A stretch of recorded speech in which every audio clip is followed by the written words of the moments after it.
Hello everyone, and welcome to my Let's Play of Silent Hill 3.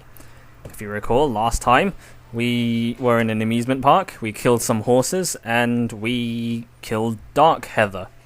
And now, the first thing we're going to do here is get this tarot card. And this tarot card we actually need for a puzzle later on, and when I first played the game I missed this card, so I went around the area beyond, looking all over, lost everywhere, and realised that I had to go all the way back here. Which was annoying, so I remember this one. Anyway, I'm just gonna sort out my equipment, and as we can see, here's the tarot card.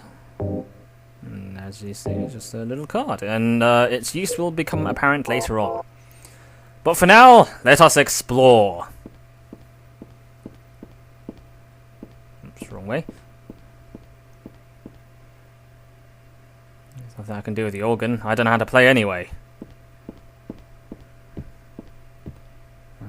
And there's some paintings on these walls, and I can't get out either. And apparently this is the door we came in. A door that for some reason connects directly to a theme park. It's a very strangely placed church. Anyway, we'll take a look at these pictures.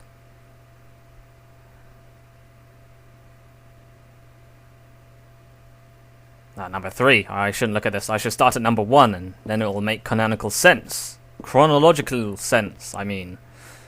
So let's see. Each one of these paintings has a little story to go with it. Number 1. Origin. In the beginning, people had nothing. Their bodies ached, and their hearts held nothing but hatred. They fought endlessly, but death never came. They despaired, stuck in the eternal quagmire. Now we'll just swagger on to the next picture.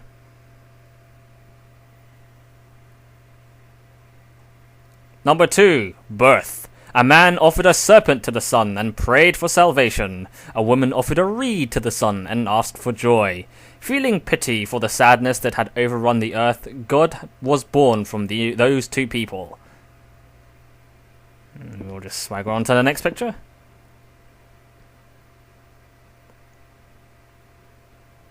Number 3. Salvation. God made time and divided it into day and night. God outlined the road to salvation and gave people joy, and God took endless time away from the people. Sounds like God was kind of a dick, actually. The next picture's way over here.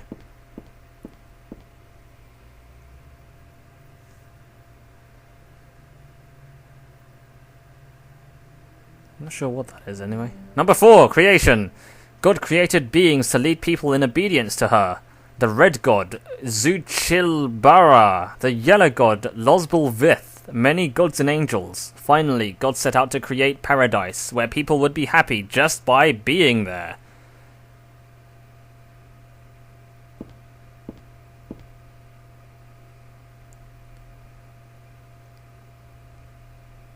And then God died. Number 5, promise. But there God's strength ran out, and she collapsed. All the world's people grieved this unfortunate event, yet God breathed her last. She returned to the dust, promising to come again. Next picture. This is the last one, I believe. And apparently a bunch of people next to a toilet. Number 6, faith. So God hasn't been lost. We must offer our prayers and not forget our faith. We wait and hope for the day when the path to paradise will be opened. And there's basically the backstory about the religion of Silent Hill. The crazy cult, I guess. This is what they believe in, I suppose. A little bit of trivia as well. These pictures also show up in Metal Gear Solid 3. I forget where exactly. But yeah, that's Konami for you, shoving in material into other games. And over here we have a map. A very crudely drawn map.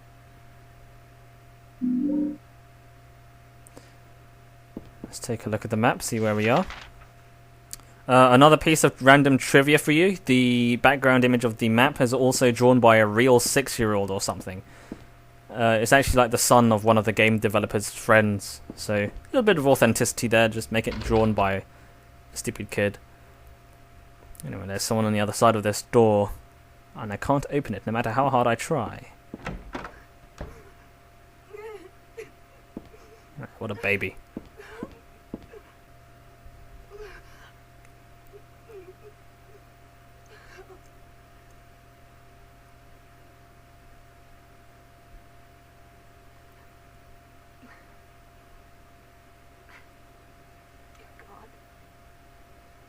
Forgive me. I know I'll be put to death for the sins I've committed. And I'll go to my death gladly, and with a peaceful heart. But please, grant me just a small piece of your everlasting mercy. Let me see my child once within your golden gates. Deliver me not to hell, but to purgatory. Allow me to atone for my sins there.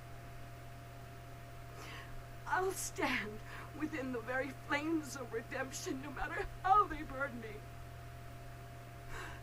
Forgive me for my wicked act of revenge. And deliver the soul of my poor murdered daughter. Please, also care for the soul of the girl whose life I have taken. God, I am a child, trembling with fear as I stare at death. Soothe my tortured soul with your infinite mercy. Please, forgive me. Hello, you've reached the God Helpline. I'm sorry there is no one to take your call at the moment. Please leave a message after the tone and we will get back to you as soon as possible. Beep. Anyway, yes, this is a choice you're given. You get to decide whether or not you forgive her for her sins, or you don't forgive her and you condemn her to hell. Actually, you don't really do that. You just, well, basically, there's no right answer according to the game developers. I believe they said that if you forgive her, you're making her feel better, but at the same time you're condoning whatever heinous act she did, which I think is murder. And if you don't say anything, then you're just kind of being a dick, really. So, yeah, there's no right answer, and apparently the developers put this in here to make you feel uncomfortable or something like that. And there's no time limit. You can just sit here and listen to her cry if you want, if you're that mean. The only other thing is that if you say I forgive you, it helps you get towards the bad ending. I might as well tell you now, there are two endings, well, three endings if you count the UFO ending, but there's a good ending and a bad ending. And you can only get the bad ending once you reach certain conditions on a second playthrough. And since we're on the first playthrough, what we say now doesn't really matter, so we'll just say we forgive her.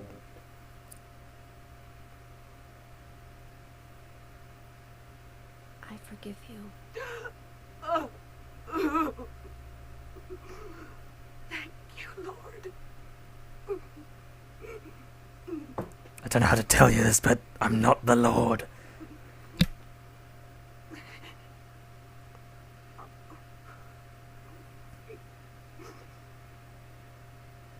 Are you done?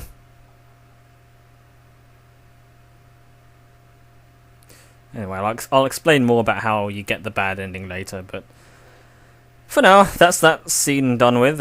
I think it's optional, you don't have to do it, so who can this be? It doesn't matter. And some stuff to look at, but not really a whole lot. And now, just get back to exploring this church.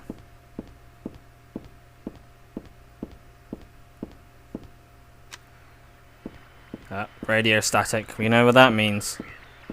Aliens. No, it's monsters. And right behind these gates is the evil world, or the nightmare world. And here comes that ambient noise right on cue. We're back to good old Silent Hill.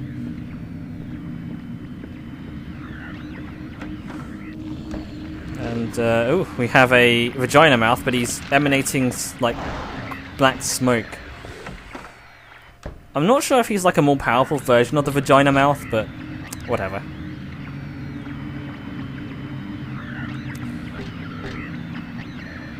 Still static around. There are enemies. Where are the enemies at? He's around this corner. Ah, there you are. Alright, let's try the other... Oh.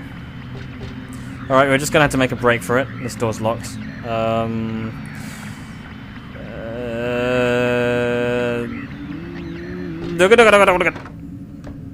Cool, he didn't get me. And there's some room here with some bullets. Excellent, we'll need those. No information as far as I can tell. No worries. And there's a tape cassette. And who still uses tape cassettes these days? God. There's a bunch of papers in this file. I've got a feeling that it's a handwritten copy of some book. Represents the deity known as the Halo of the Sun. In heraldry symbolizes a religious group.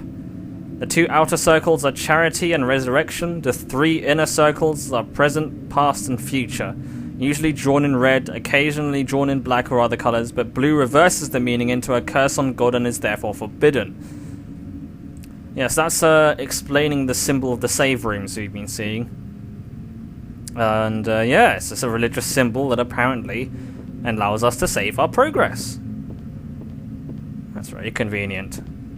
Is there anything else here? Not cold. Still. No, nothing really. Lamp isn't significant, even though the camera's focusing on it. And now we gotta quickly move out the way because he's gonna get us. Oh shit! Whoa, out of the way! Whoa, cool. Evaded that.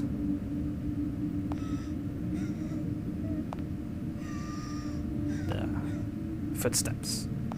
And crying. Aha. See these bloody footprints? You can hear them.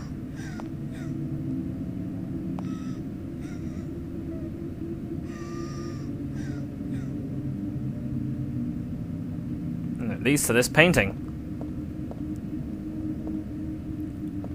There's a picture here of an angel flying to the heavens. Something not right about it. Let's move it out of the way. And there's a door behind it. Surprise! If we take a look at the picture now, it says it's a fallen angel. And it's all Heather's fault.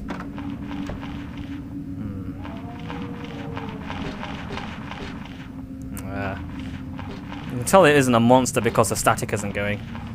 And oh look, it's our good friend, the Slacker. Oh, what are you doing in there, buddy? Just crawling around, not doing anything again? I thought so. Anyway, where are we going? I might go back here. I think there's something we missed in the other corridor. Yeah. Right. So, let's check out this room. Now we have the world's biggest save room. Or save point.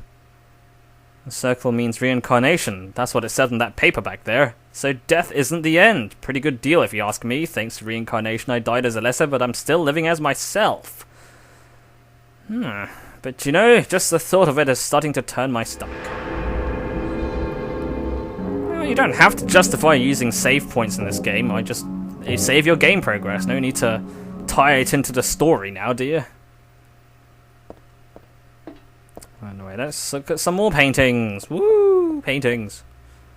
St. Nicholas, miraculous hands, a doctor of God.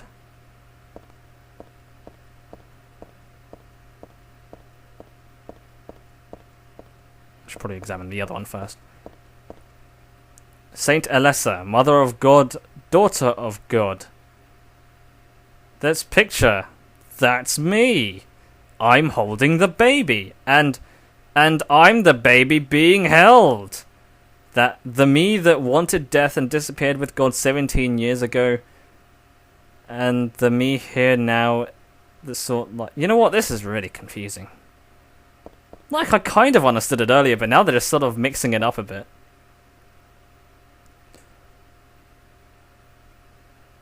Like, God, they're saying like Alessa gave birth to God, or was going to give birth to God, but then it's kind of implied that you're the baby. But at the same time, you're also giving birth to God. Spoilers, that's why she's had the stomach pains earlier. Sorry, spoilers, I don't know why I added that. But yeah, it's like, so you're giving birth to a God, despite the fact that you're kind of a God. God wasn't really born properly, so you're giving birth to the proper God, and... Wait, what are you even doing down there? You're just crawling back and forth. Procrastinating, that's what you are. I'm going to call you the procrastinator from now on.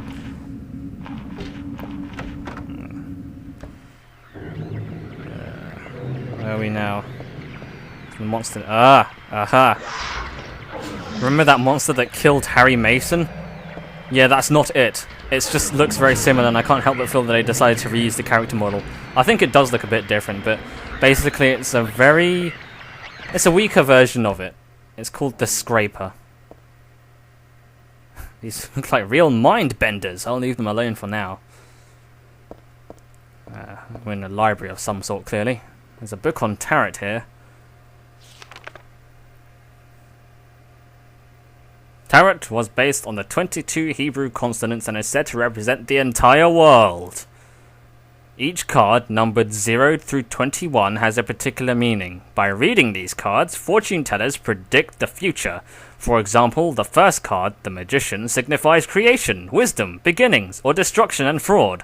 The second card, the High Priestess, denotes intuition, harmony, faith, or dogmatism and arrogance.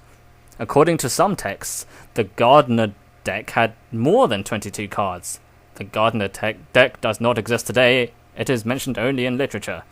It is said that these extra cards were based on the lost Hebrew vowels and denoted an otherworldly transcendental existence, i.e. God. Any other books around? Another book. Silent Hill's Ancient Gods, a study in their etymology and evolution. What a mouthful!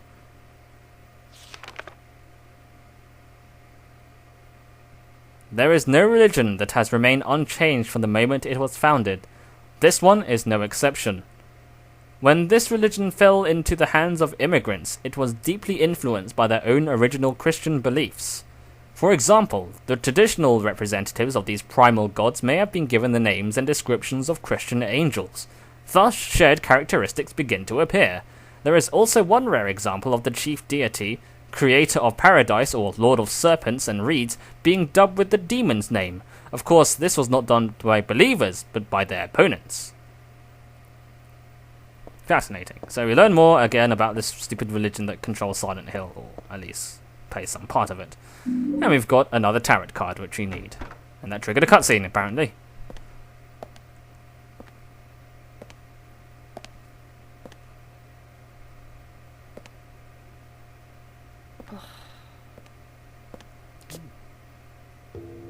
Hiya, Heather. You show up everywhere, don't you? You make me sound like some kind of unwanted pest. Well, who are you anyway? Haven't you realized that yet? Yeah, you're on Claudia's side. I told you not to put me in the same category as that mad woman. Well, you're pretty loony yourself. It's true. We believe in the same God. But I'm quite sane. So why did you help me out then? Was that also part of trying to resurrect God? It's not uncommon for people to worship the same God and still disagree. God? Are you sure you don't mean devil? Whichever you like. The point is that now I really am on your side. I don't want God to be born. It wouldn't be convenient. You wouldn't allow me to masturbate anymore. Much too unpredictable.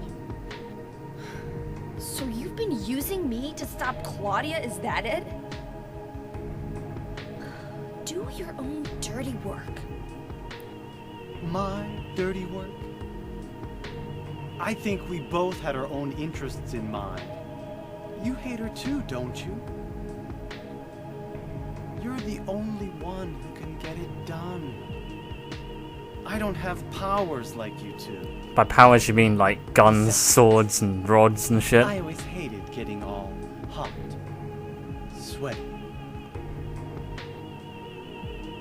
Oh, really? I'm just looking out for myself. Everyone does it. Huh. Don't stand there looking so smug. You're the worst person in this room. Heather's just trying desperately not to laugh at his voice acting. You come here and enjoy spilling their blood. And listening to them cry out. You feel excited when you step on them and snuff out their lives. Not really, it's a pain in the ass. That's why I run away from most enemies. Are you talking about the monsters? Monsters? They look like monsters to you? Don't worry. It's just a joke. Vincent, have you ever considered tooth whitening? By the way, I forgot to ask you. Did you get the seal of Metatron? What's that? You don't have it? Leonard was carrying it. But how? He has no hands. You mean this thing? Yes, that's it. As long as we have that, we're fine. Here, take this.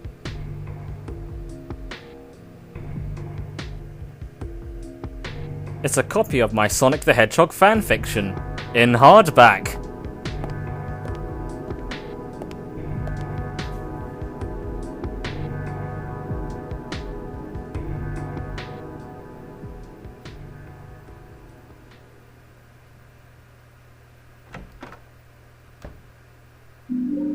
Now we have the book, Otherworld Laws. Let's see, anything else on this desk? Blank sheet of paper. Some books. Tome of the Seer, looks like an occult book. I don't need this now, it's not to my taste anyway. Nothing else. Well, let's take a gander at this book, shall we?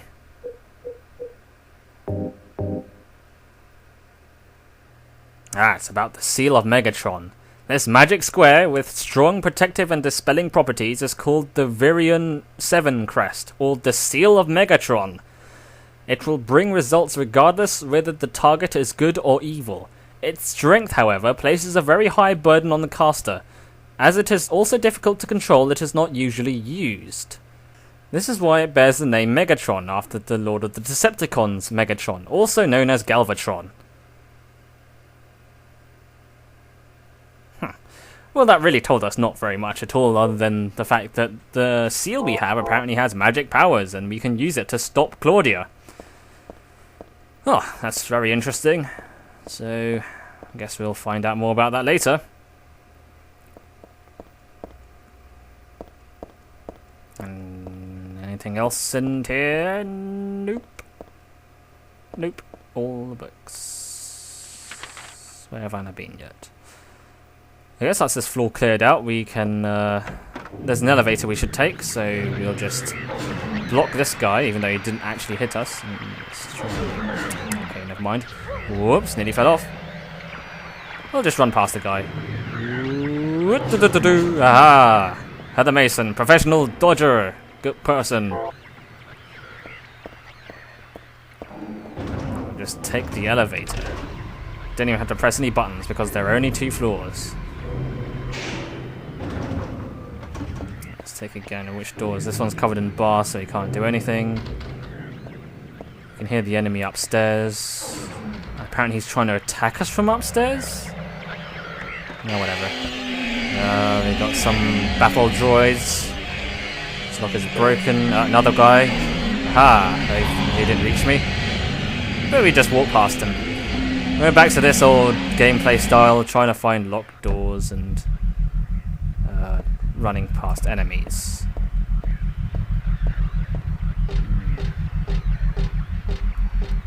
Apparently this place is on fire. And there's procrastination guy. Just abusing a nurse by the looks of it. Yeah. You keep doing whatever you're doing over there. What are you even doing? Get a hobby or something, jeez. Let's check out this door. Nothing here. There's an enemy nearby, isn't there? No. Oh, it's just him, I guess. He doesn't normally make static noises, that's strange.